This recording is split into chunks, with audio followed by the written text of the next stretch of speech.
Halo pemirsa, apa kabar Anda hari ini? Semoga selalu sehat dan selalu bersemangat untuk menjalani aktivitas. Hari ini program Berita News Point hadir menjumpai Anda bersama saya, Belinda Amanda. Selama 30 menit ke depan, News Point akan menyajikan berita terbaru seputar Universitas Brawijaya dan Malang Raya. Jangan kemana-mana, keep on our channel, News Point.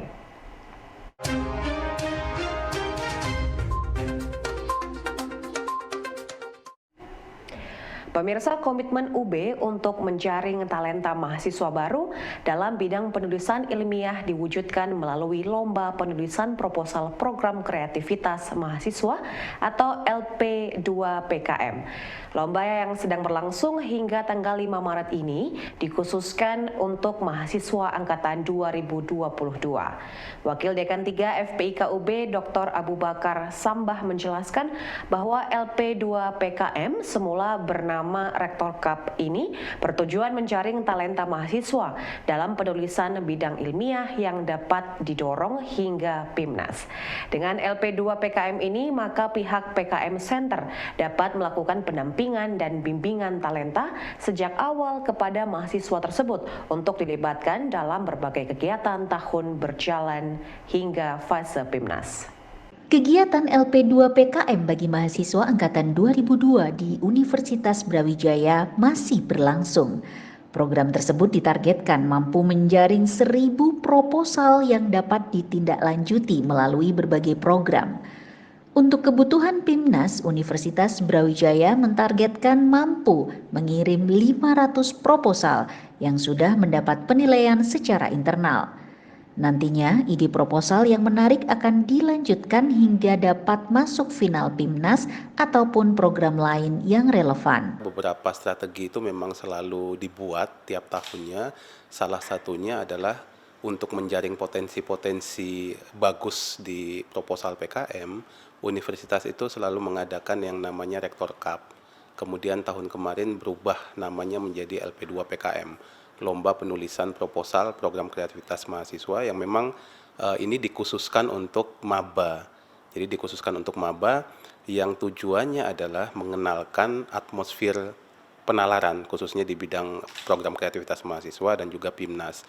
Mengenalkan itu, kemudian yang kedua adalah bisa saja dari LP2PKM dari Rektor Cup yang dulu namanya, kemudian akan muncul potensi-potensi yang mungkin bisa kita dampingi untuk mengikuti program kreativitas mahasiswa di tahun berjalan atau sebagai potensi di tahun berikutnya.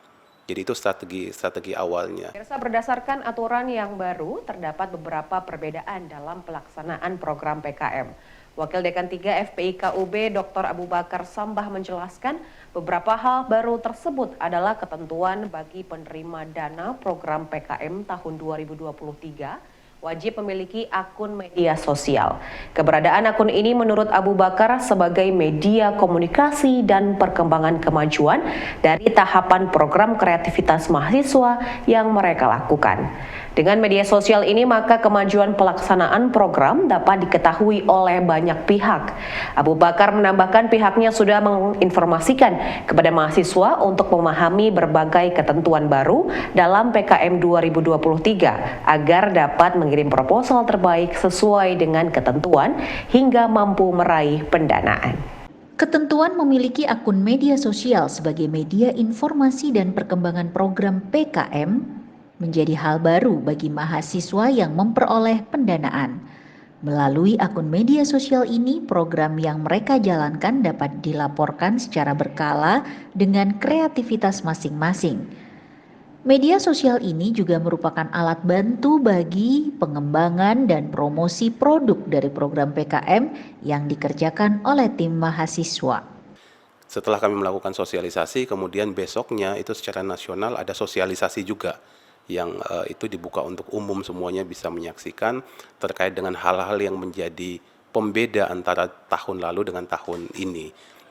Ada beberapa hal yang menjadi pembeda, terutama misalkan pembiayaan yang mungkin naik dari tahun lalu ke tahun ini lebih banyak ketimbang tahun lalu, itu di pembiayaan.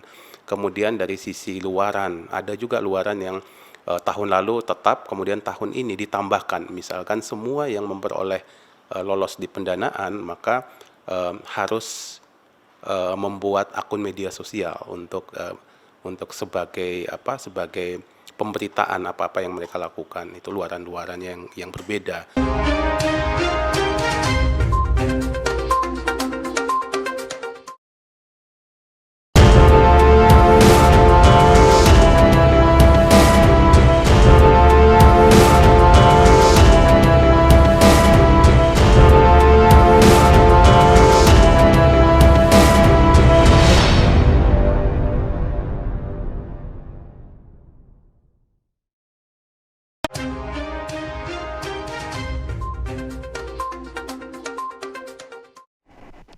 Pemirsa, program internasionalisasi UB melalui program 1000 ilmuwan dan mahasiswa asing diharapkan mampu memacu atmosfer baru bagi kehidupan akademik di Universitas Brawijaya.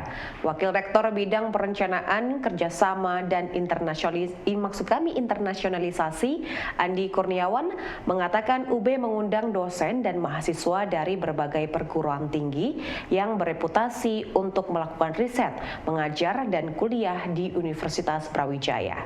Kehadiran mereka di berbagai program studi yang ada di kampus UB akan menciptakan suasana baru dalam ranah internasionalisasi kampus. Dengan program ini, maka dosen dan mahasiswa di UB akan berkomunikasi dan bekerja sama dengan mereka dengan harapan memunculkan atmosfer baru yang dapat mewujudkan target internasionalisasi kampus UB. Target internasionalisasi UB terus berjalan dengan mendatangkan 1000 mahasiswa dan dosen dari berbagai perguruan tinggi terkemuka terus berjalan. Perguruan tinggi yang digandeng pun tidak sembarangan karena mereka masuk dalam 100 top kampus dunia berdasarkan QS World. Program ini diharapkan dapat memunculkan atmosfer baru bagi UB dalam kegiatan akademik perkuliahan, riset, dan lainnya. Pada prinsipnya, sebenarnya program 1000 ilmuwan, termasuk mahasiswa asing yang diminta untuk berkolaborasi dengan UB adalah bagian dari program internasionalisasi UB. Nah, program internasionalisasi UB sendiri terdiri dari 2 program strategis besar. Yang pertama adalah kita mengundang peneliti ataupun sivitas akademika dari luar negeri, sehingga kita punya kesempatan untuk mengimpor, mengadaptasi akademik atmosfer dan ekosistem saintifik.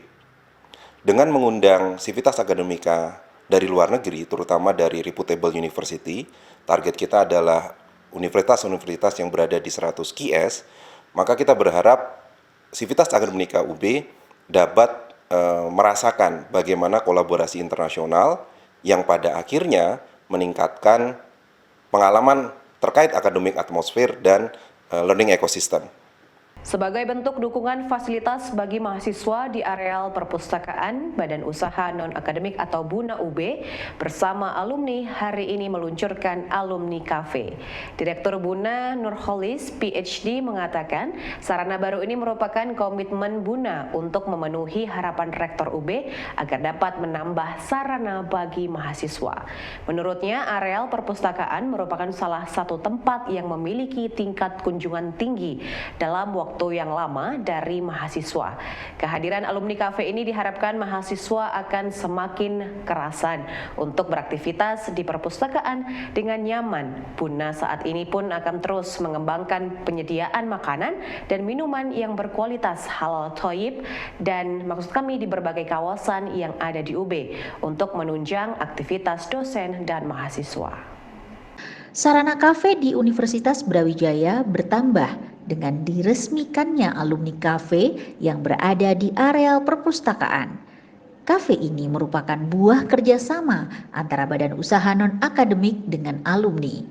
Kehadiran Alumni Cafe diharapkan dapat menjadi fasilitas pendukung bagi aktivitas mahasiswa dan dosen selama berada di area perpustakaan.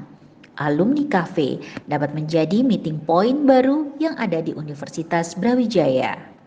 Ini memenuhi harapan Bapak Rektor agar semaksimal mungkin mahasiswa itu memanfaatkan waktunya belajar di kampus.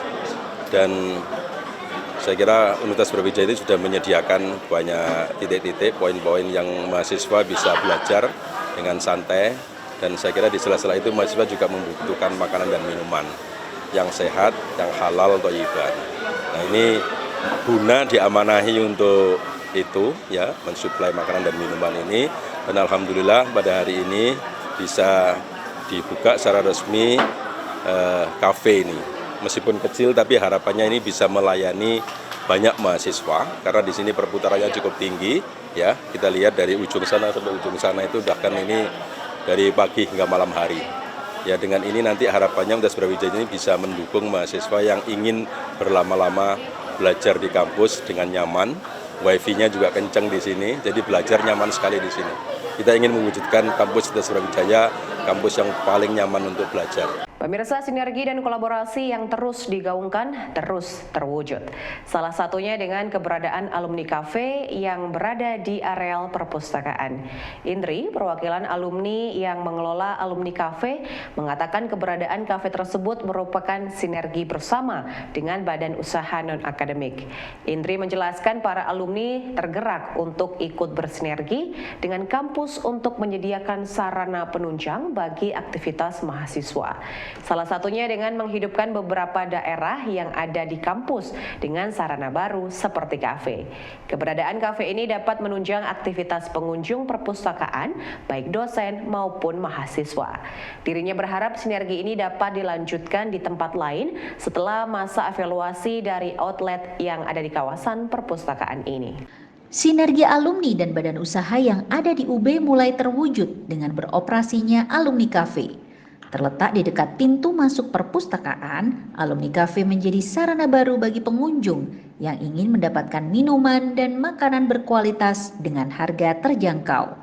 Alumni Cafe nantinya akan dikembangkan di beberapa titik lain setelah outlet perdana tersebut berjalan dan mendapatkan evaluasi dari tim bisnis badan usaha non-akademik. Ya, ini Alumni Coffee ini memang dipunyai oleh alumni sini dari Brawijaya, Universitas Brawijaya, dan dinaungi ya oleh Buna ya. Mungkin di sini kami berhubungan dengan Pak Fakih ya, awalnya itu dengan Pak Fakih, dengan Ibu mempercayakan pada kami untuk operasi di sini dengan bekerja sama seperti itu.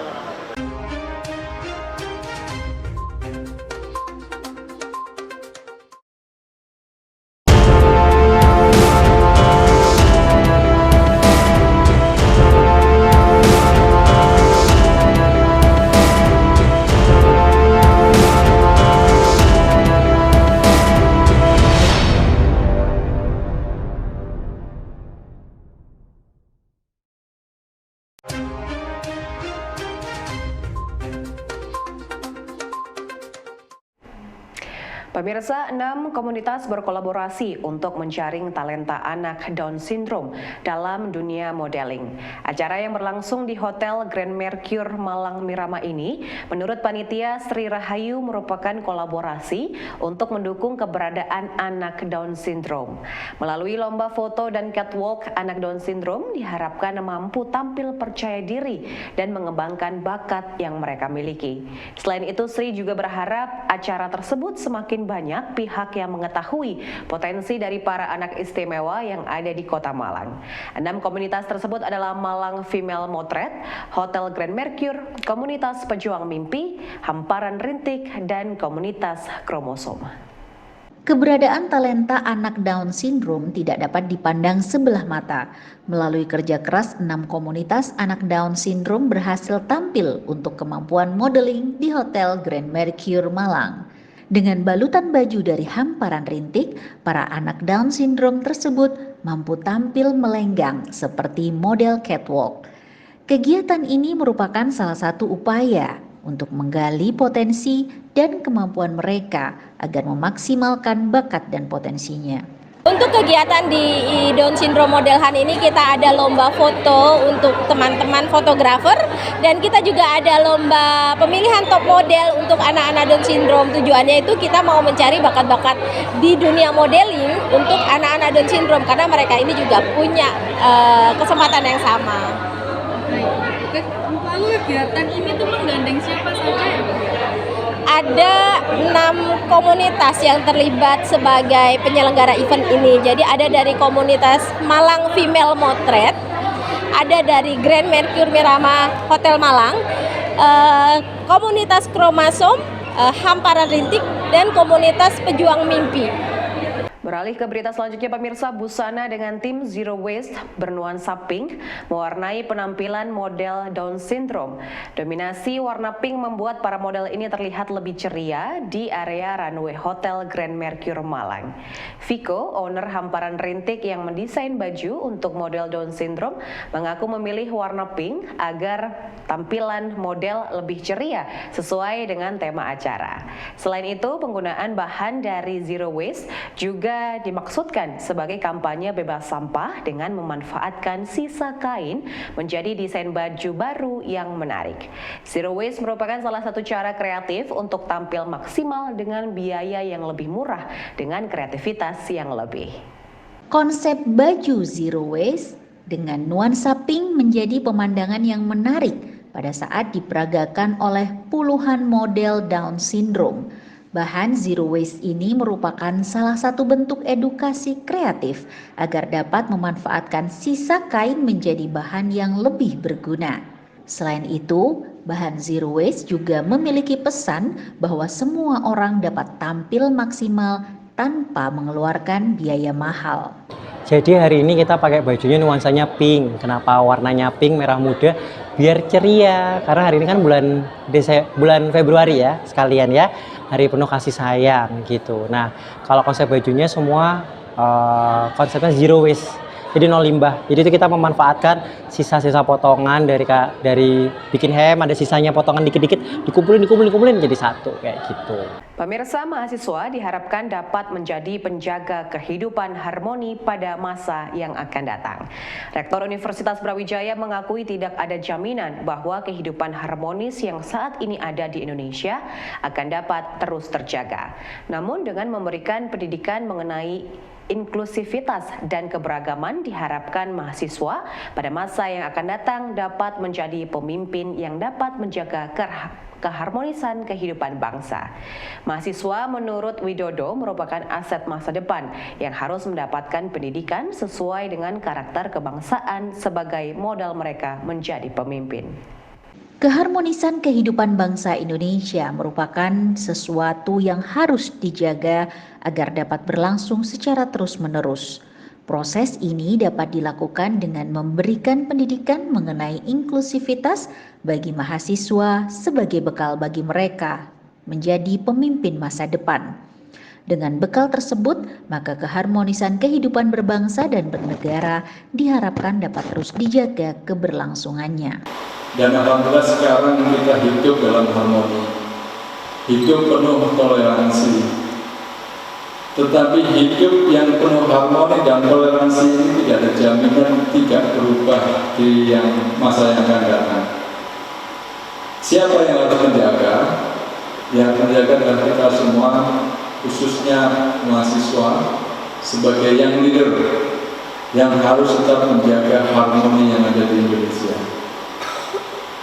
Untuk itu, kegiatan-kegiatan yang sudah dilakukan mudah-mudahan bisa menjadi bekal buat mahasiswa, pemimpin-pemimpin masa depan Indonesia untuk terus membawa perubahan dan menjaga diversity, menjaga harmoni, dan menjaga kerukunan antara umat, antar suku, antar anak bangsa. Pemirsa, informasi tadi sekaligus menutup perjumpaan kita hari ini. Jangan lupa untuk selalu menyaksikan News Point setiap hari pukul 19.30 waktu Indonesia Barat hanya di UBI TV, Televisi Pendidikan Universitas Brawijaya. Saya Belinda Amanda dan seluruh kru yang bertugas pamit undur diri. Terima kasih dan selamat beraktivitas.